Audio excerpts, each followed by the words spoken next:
Dans cette vidéo, je vous propose de reconnaître un phishing en 6 étapes clés.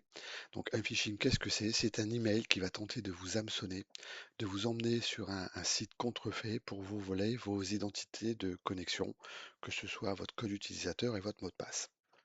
Donc, à travers ces 6 étapes, on va se poser les questions suivantes. Comment on analyse l'adresse de l'expéditeur? Comment on vérifie l'URL du lien qui est proposé? Comment on évalue l'urgence du message?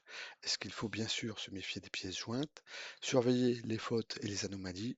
Et en dernier, est-ce que la question, on va se poser la question, est-ce quelque chose d'attendu? Donc pour voir tout ça, eh bien nous allons rentrer dans le vif du sujet.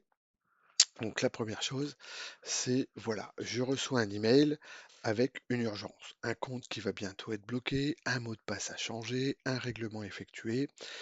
C'est la première chose, c'est-à-dire qu'il va y avoir un caractère d'une genre d'urgence avec une date de validité, quelque chose à faire tout de suite ou sur un délai très court. Dès que vous avez un email comme ça, stop, on n'agit pas, hein, c'est vraiment on temporise, on prend son temps et on commence à regarder. Le mail peut être légitime, mais c'est très très rare. Il faut savoir qu'un mail qui vous demande de changer votre mot de passe, ça n'existe pas. Donc le truc, c'est que quand vous allez arriver sur le site et que vous allez vous connecter, le site va vous dire mot de passe expiré, saisissez-en un nouveau.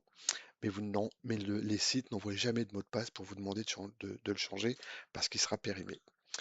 Donc le premier caractère, l'urgence. Le deuxième aspect, c'est donc on vous demande de cliquer. Donc est-ce qu'il y a un lien sur lequel je dois cliquer? Est-ce qu'il y a une pièce jointe que je dois télécharger? C'est pareil. Alors les pièces jointes, on ne va pas en parler aujourd'hui parce que c'est beaucoup plus compliqué. Mais en tout cas, s'il y a un lien où il faut cliquer, alors là, alerte, on ne clique pas, hein. On regarde et on étudie le mail en détail. Donc étudier le mail en détail, c'est-à-dire qu'on va survoler les liens du mail, et on le fera tout à l'heure en pratique. Donc est-ce que les liens semblent normaux? Et c'est écrit donc sur cette petite présentation, en cas de doute, ne cliquez pas. Moi, je dirais même ne cliquez jamais. Et il y a une autre façon de faire, c'est d'aller directement sur le site où vous pensez que le mail est légitime. C'est-à-dire vous recevez un mail, vous me dites ça, c'est pas du phishing, c'est pas de l'hameçonnage, donc je dois faire quelque chose. Et bien là, vous allez directement sur le site, et sur le site, vous retrouverez une alerte une fois connecté, et vous ne serez pas passé par le mail, vous ne serez pas arrivé, vous n'aurez pas atterri sur un site contrefait pirate. Donc l'étape suivante après les liens, c'est l'expéditeur du message qu'on va aussi regarder. Les expéditeurs et les destinataires, si on a plusieurs, est-ce que ce sont des contacts que je connais ou des contacts inattendus? Bien sûr, on va toujours être méfiant lorsqu'on voit des logos, hein, ça veut rien dire, hein, de mettre une image aujourd'hui dans un mail, c'est à la portée de n'importe qui. Donc vigilance également sur ce petit point, sachant que c'est très facile, hein, d'usurper un expéditeur de mail. C'est vraiment le b.a-ba, donc pas de règles là-dessus, surtout soyez toujours vigilants. Donc, comme je le disais, on ne clique jamais dans les liens du mail, on ouvre son navigateur, on va où on ouvre l'application également, hein, si c'est un programme, on va directement à la source et là, on se connecte et on a contourné le mail et ces liens qui sont inclus dedans. Donc voilà. Et enfin, donc la dernière petite règle, c'est on prend le temps chaque fois qu'on reçoit un mail de ce type-là, où c'est pas juste de la lecture, où on vous demande d'interagir. On prend le temps et puis ou on met directement à la poubelle ou on va sur le site si on pense que c'est un mail légitime. Donc je vais vous donner un petit exemple d'un email que j'ai reçu.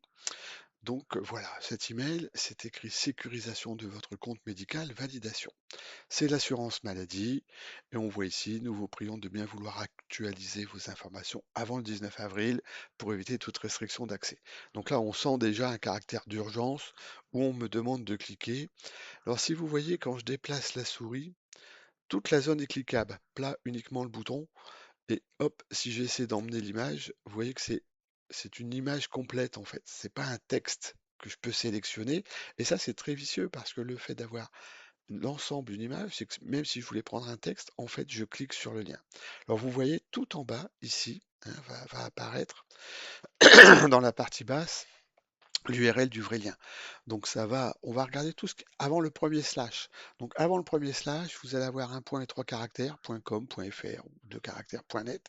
Et là, sendgrid.net. C'est ça qui va être intéressant.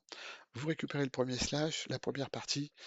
Là, je suis censé, moi, je connais l'assurance maladie, c'est amélie.com ou .fr. C'est pas sendgrid.net. Donc déjà, information, il y a quelque chose de suspect. Je fais un survol également sur l'émetteur. Et là, je vois tout en bas, hein, tout en bas à gauche, je vois mail to no reply at unified.ca. .ca, c'est le Canada. Donc c'est un email qui vient du Canada. Ça, c'est anormal. Je veux dire, il n'y a aucune raison pour que l'assurance maladie vous envoie un email du Canada. Mon mail apparaît dans ma messagerie en mode résumé. Ici, j'ai un petit bouton détail pour voir à qui c'est adressé. Et là, je vois que le même mail est adressé à 40 personnes.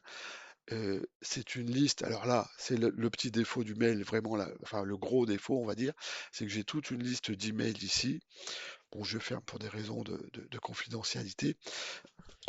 Donc, mais cette grosse liste d'emails, eh bien, ça permet de voir que, en fait, ce sont des emails qui proviennent du dark web et de la fuite de données de chez Free, puisque je retrouve mon email Free qui est spécifique, que j'ai utilisé uniquement pour mon compte Free. Donc, je sais que ce sont des emails volés chez Free qui ont permis de bâtir ce mail-là. Alors, donc on a regardé le no reply, on a regardé le détail avec des emails, on voit que le lien, il est bidonné. Donc, imaginons tout de même que ce soit un mail que j'estime authentique. Alors surtout, je ne clique pas. Et ce que je vais sur mon compte Amélie, je me connecte, et là, j'aurais contourné les liens du mail. Donc c'est vraiment ça le truc, c'est de toujours contourner les liens qui se trouvent dans le mail pour aller à la source par soi-même avec vos raccourcis habituels. Moi, je trouve que si vous utilisez un gestionnaire de mots de passe, vous ne taperez jamais le mot de passe. C'est-à-dire quand vous allez vous connecter, votre code utilisateur sera déjà affiché, votre mot de passe sera déjà inscrit. Vous aurez juste à cliquer sur OK. Et le fait de ne pas saisir votre mot de passe veut dire que vous n'êtes pas en train de le saisir sur un mauvais site. Donc, on utilise un gestionnaire de mot de passe. Il va pré-remplir le site qui correspond au vrai site. Et si le mot de passe n'apparaît pas, c'est que vous n'êtes pas sur le vrai site ou qu'il y a eu une mise à jour du site, ce qui est assez rare. Voilà, donc voici mes conseils. J'espère que ça vous aidera à reconnaître donc les emails de phishing d'un email normal. Et surtout le conseil, on prend son temps, règle numéro un, on ne gère pas les urgences. Et en 3, on contourne toujours les liens.